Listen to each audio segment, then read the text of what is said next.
Well, with most of the Christmas shopping season over, we now find ourselves in that joyous return season, which can be almost as fun at the local shopping centers.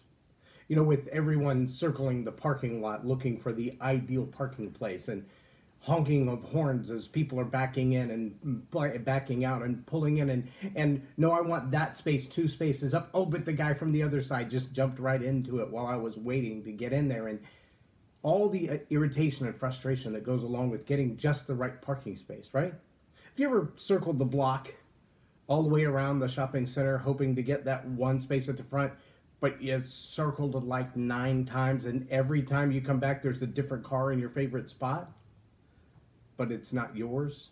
It's like the window of opportunity disappears while you're on the other side of the building, and you come back and somebody else has got the closer spot. It's frustrating, isn't it?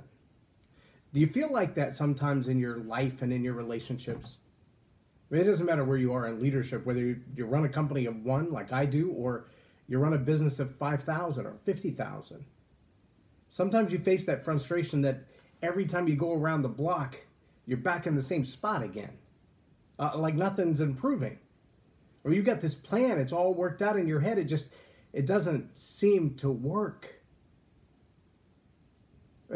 Maybe you're at that place where you're looking at job opportunities, career opportunities, the dream that you've been working on for so long.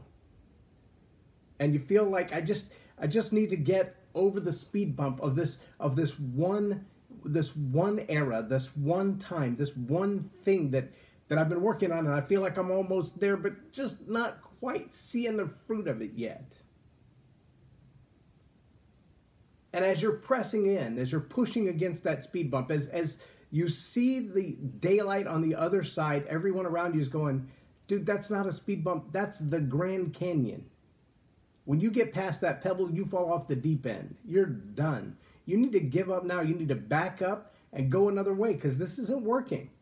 All the time you've been pounding your head against the wall, there is no results. There's no fruit for all the effort you put out there. Why do you keep doing the same thing? Do you feel the frustration? But think about for a moment the children of Israel walking around the walls of Jericho. Or when their leader came up with that plan, they thought, sure, okay, sounds crazy, but whatever, we'll give it a shot. Day 1 comes and goes, and nothing changes. And day 2, and nothing changes. And day 3, and now they're thinking, this guy may be nuts. Nothing changed. Day 4, day 5. The evening of day 6 comes, they've got to be worn out. They're thinking, what are we doing?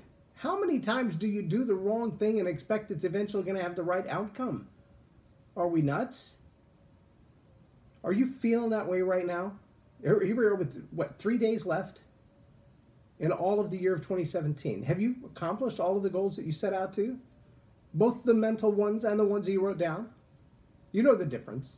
The ones that you write down are often the ones that you look at and you say, I'd love to accomplish that goal, but if I don't, everyone will understand. So I'm okay to write that one down and put it out in the public and let people know and kind of quasi-commit to it, because it's either so doesn't matter that no one will care if I make it or don't, or it's so big that everybody would look at it and go, well, yeah, you may have bitten off a little more than you could chew to begin with, so we get it. But then you've got those secret goals in your head.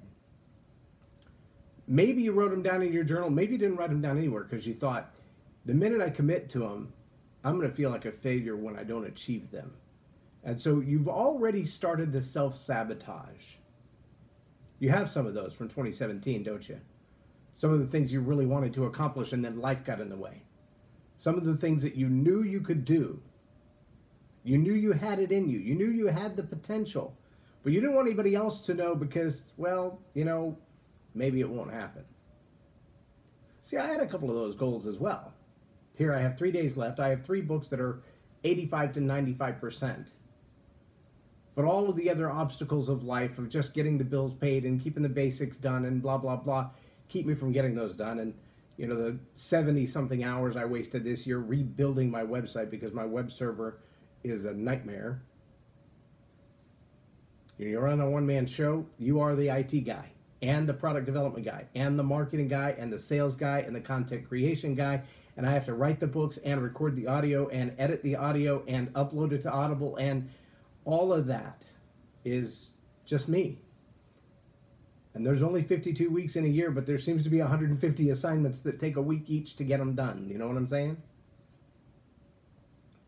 Maybe I'm the only one expressing this frustration because I'm the only one feeling it. Like I've reached the end of 2017 and there are some things that I feel like were just within my reach, but my arms are too short for the next ring. Or I didn't have enough momentum coming off the last swing to get there. I just need a little bit of a push to get to the next one. But I also feel like here I am at the end of the day of day 6, marching around Jericho, looking at it going, there's not a crack in that wall. I have made a dent. They don't even know I'm here. You feel me? Are you feeling some of the same frustration? In my latest book, The Attitude Hack, there's a segment called Forget the Way Out. And it has to do with the idea that God says no matter what the temptation is, no matter what the battle is that you're facing, I will be faithful to provide you a way of escape every time. And we think, well, that sounds like a great platitude, but when I find myself in trouble and when I find myself facing depression, when I find myself not being able to kick that addiction or to win this battle or to stop thinking like that, I need to know that there is a way out. Well, yes, you do need to know that there's a way out, but here's the thing you also have to know. Sometimes what God is testing is not your ability to accept the way out, but your ability to accept that there's more than one way out. See, when the children of Israel were given the instructions of how to bring down the walls of Jericho, I'll guarantee you that wasn't in any battle plan that had ever been noted. There was no Art of War book that said, hey, just, march around with a trumpet for a week. I'm telling you, it wasn't in there until Jericho. And God's way out, God's way of escape for the children of Jericho, or for the children of Israel when they faced Jericho, didn't look like any way of escape. Excuse me. Didn't look like any way of escape that had ever existed. His battle plan in that moment was unique for that moment. His idea of victory for that moment wouldn't have worked in any other moment. Only in that moment. Nothing else they could have done would have even come close. Think about that for a moment. Are the battle plans that you have for 2017 and 2018 identical? Maybe you're in year 7 and you just have to look at it and say, I am going to keep doing what I've been doing because I haven't been told to do anything different.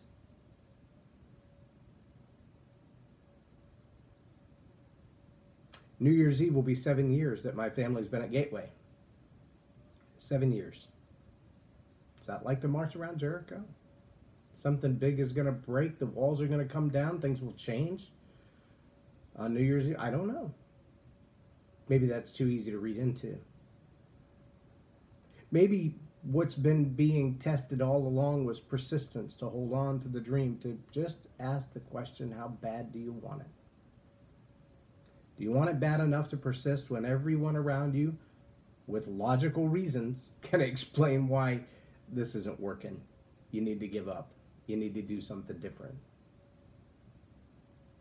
Are you in that place where you look at 2018 and you go, if I can just get past these speed bumps, I see these 5 reasons why 2018 is going to be an entirely different year.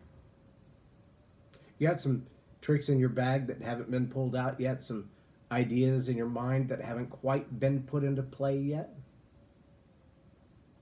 See, I think there's a great chance that if you stay the course, if you continue to listen to the Father, if you remain obedient,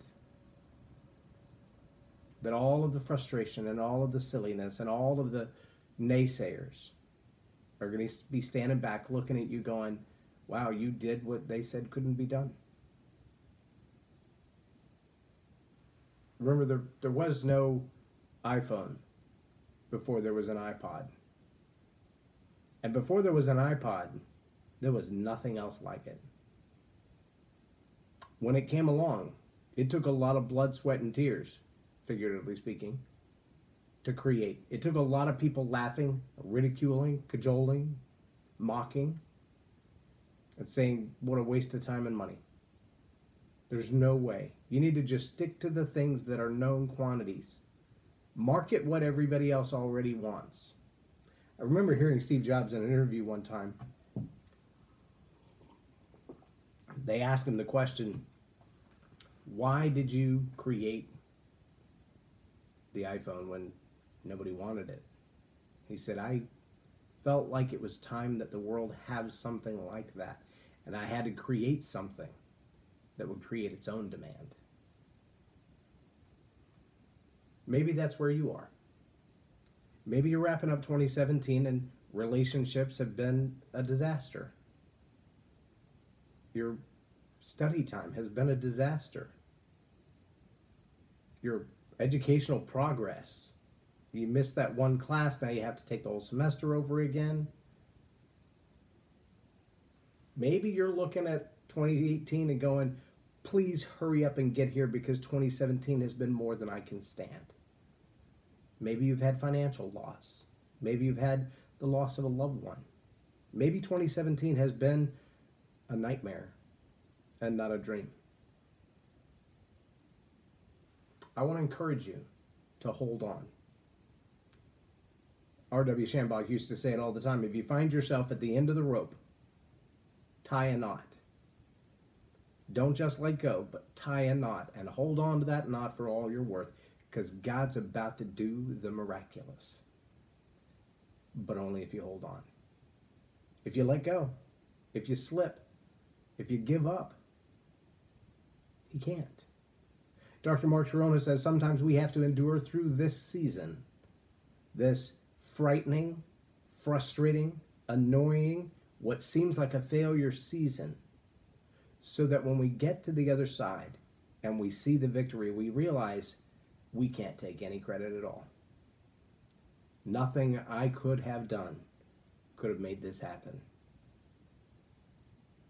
I hope for you, like I hope for me, that 2018 is a bountiful, fruitful, powerful, prosperous year.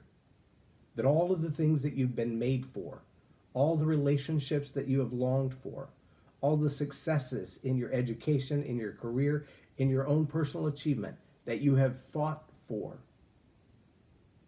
are not only seen, not only that you get to see them coming into your life, that they begin to happen, but that everyone around you who has said, it's not coming, you need to give up, you need to forget about it and move on, that every one of them will see it and appreciate it with you, that they will have the audacity to celebrate with you in the same way that they mocked you before.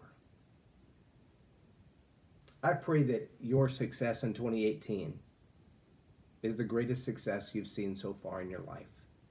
That the goals, that the accomplishments, that the achievements, that the awards, that the impact, that the fruit, that the influence is greater than you could even possibly ask or imagine. You may be frustrated right now. You may be thinking of all the ways that I've been bailed out before, of all the last-minute rescues, of all of the end of my rope justifications. I'm not seeing any of them. I got nothing. I got nothing. Hold on. He's not finished yet. He may be testing your patience. He may be testing your persistence. He may still be asking the question, how bad do you want it? Stand firm. Don't get discouraged. Discouragement is a guarantee to destroy your success. I'm J Loren Norris, and you've been watching Tell It Like It Is TV. Have a blessed and powerful